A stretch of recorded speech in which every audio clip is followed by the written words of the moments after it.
Greetings, I'm Sister Aisha Diana Conwood, currently the Assistant Commissioner of Agriculture for the U.S. Virgin Islands. Time for the lioness to roar. You know, this is the lion's voice. Lioness, let's roar, lion pour.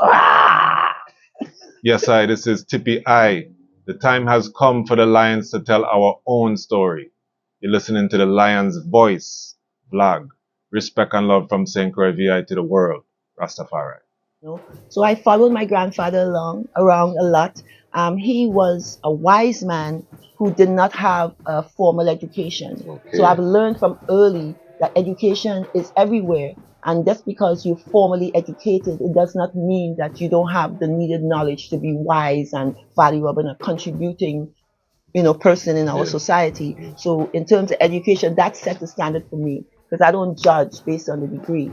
Again, my grandfather was a hardworking, just a big interest in agriculture, and I followed him and I learned a lot. He also inspired me to excellence. What do you have to tell the people about Ras Tafari? Light to the world. The king of kings and the conquering line of the tribe of Judah. Elected himself, virtual ruler. Hey yo, yeah. Hail them high, hail the black king on the 23rd of July. So tell them guy who praise God up in the sky, it's a lie. The Almighty living on your night. From ancient time them a try. Them Romans know them just open them suit and ties. Criminals ain't got no alibi, they stole my people. Then them come without them genocide. Are you talking about slavery? Them couldn't kill. The lion will come conquer Judah tribe. Cool. Go through tribulation, and I strive, see sufferation, and I still rise. That's why we tell them in America, live Rastafari in every ghetto area. We come to tell them in a Toronto, straight at it. I am here with a very special guest. It's a great honor. We are here at St. Croix Department of Agriculture. Yes. And I just wanted to highlight how Rastafari is evolving in this time. One of the things of this channel is to present sides of Rastafari that the media does not show, that the third parties do not show. We highlight Rastafari professionals. We highlight the frontline workers that don't have a voice, because the time has come for us to tell our own story. And I guess today, Sister Aisha, also known as Diane Collingwood, has done mighty work here in St. Croix, and because of that has earned for herself a position of high importance at the Department of Agriculture. I'm going to let her tell her own story. I would like to give a warm welcome to the eye. Greetings and give thanks. Yes, such energy, we appreciate the love. Yes. And this is a story that really needs to be told as Rastafari. We've been journeying for so long, and we have so many agricultural professionals, and when we say professionals, I mean all of us are professionals in our own right, not giving more credence to those who have degrees from the institution than those who have practical skills. Because at the end of the day, the skills are the skills, and it doesn't matter where it comes from, and all the skills are needed. And we cannot separate and say because you have a university degree, your skill sets are more valuable. So all the skill sets are, so we need your masons, and we need the sweepers and the planters, we need everyone. Sanitation workers. Yes, everyone has a critical role. Yes. So, but my journey has been one of agriculture. I'm an agriculture educator. Okay. That's been my background. Agriculture and career technical development, career pathway development, workforce development. Currently, I serve as the Assistant Commissioner of Agriculture here in the U.S. Virgin Islands. Okay. But again, this is part of a journey that had begun before as first an agriculture teacher and in other areas as well. I would like to step into the Lion Voice time machine. Take us to your origin story, place of birth, your journey to Rastafari. So, I was born in Trinidad in the Caribbean. Okay. Grew up with my grandparents. My parents migrated here to St. Croix when I was really young, but I ended up spending a lot of time with my grandparents while they were here in my earlier years, So I followed my grandfather around a lot. He was a wise man who did not have a formal education. So I've learned from early that education is everywhere. And just because you're formally educated, it does not mean that you don't have the needed knowledge to be wise and valuable and a contributing, person in our Yeah. society. So in terms of education, that set the standard for me because I don't judge based on the degree.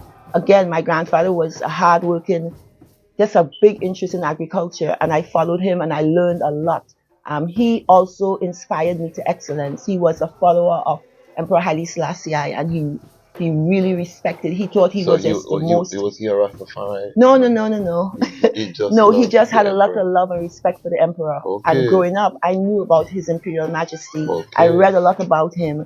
And then I grew up as a Christian, and then once I saw some things at a very young age in Christianity that went against my moral code, I went on a journey to find my religion and my place.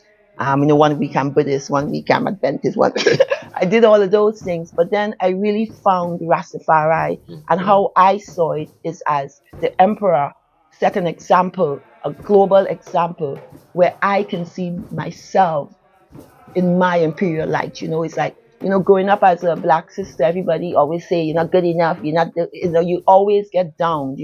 In Trinidad, though, they have this thing where they say they only discriminate against ignorance and stupidity because every creed and race find an equal place, supposedly. But again, we have to aspire to excellence.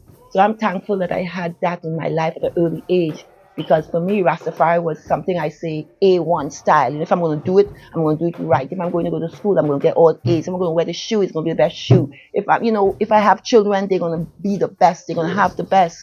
And we need to aspire to creating the best version of ourselves. And that's what the emperor means to I. And As there has been chanting that song. We're gonna get to how the eye facilitated the youth discussion at the Nyabingi Eyes is very powerful.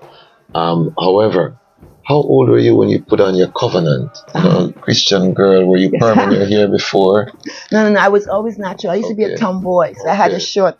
Okay. Tell you the truth, a bucket of oil paint fell on my head. I was listening to my grandparents. I stood below the ladder. They were painting the house for Christmas, and it's green paint fell on my head the day before Christmas. So I had to, I had a haircut, and I liked it, and I just kept it short. Okay. So then for Rastafari, I was lucky to meet Raseku. Okay. When I was a young girl going to school in Trinidad. I had this big scholarship to go to like a top school in Trinidad, and I had to travel from the country to the city 16 miles every day, a long journey. And during that journey, I met a lot of ones along the way, and one of the persons I met was Raseku Tafari. And what inspired me, I think he was Sekou Mohammedan, or what, it changed, But what inspired me was that he was a Rastafari brother, a little older than I, and he was going to University of the West Indies. Okay. He was talking education. He was applying for a scholarship to go study in Cuba. So I saw as a Rastafari the vision where I can still do the education piece and the excellence piece. Yes, and that wasn't what was being promoted as Rastafari. It was like a downtrodden, fireborn Babylon, strictly basic stuff. But then the Imperial Majesty, he was a contradiction to all I was seeing around me. And I chose to embellish in the excellence in agriculture, in Rastafari from that perspective. Okay, so I'm going to say the I look like a very young sister. Mm-hmm. So let's give some timelines so that we give some context. Because people may think that guy is a millennial. he got you. No, it's funny.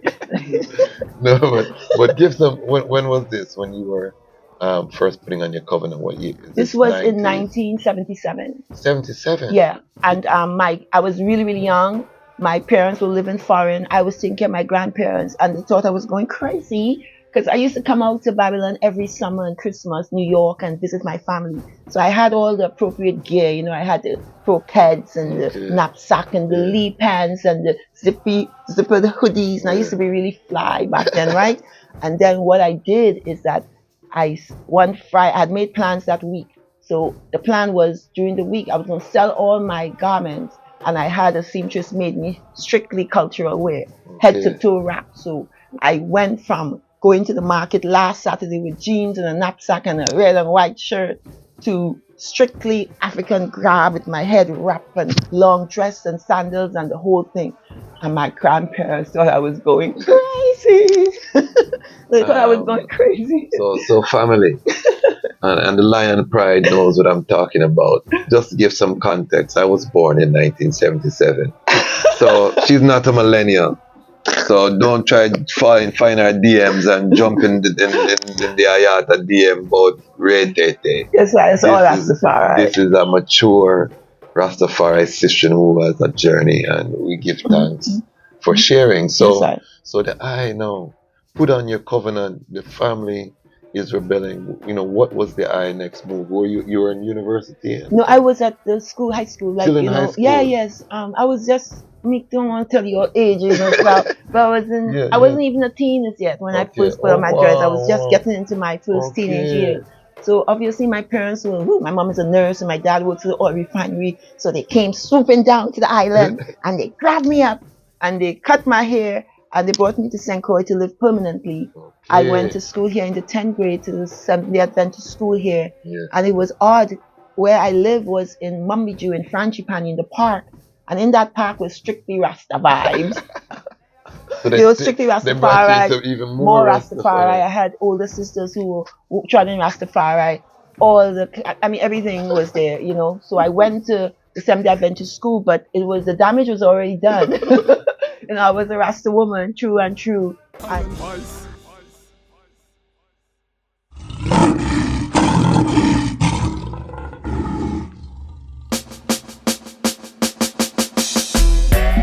She's like the flowers in my garden, and her heart has never hardened, and she give me loving in the morning.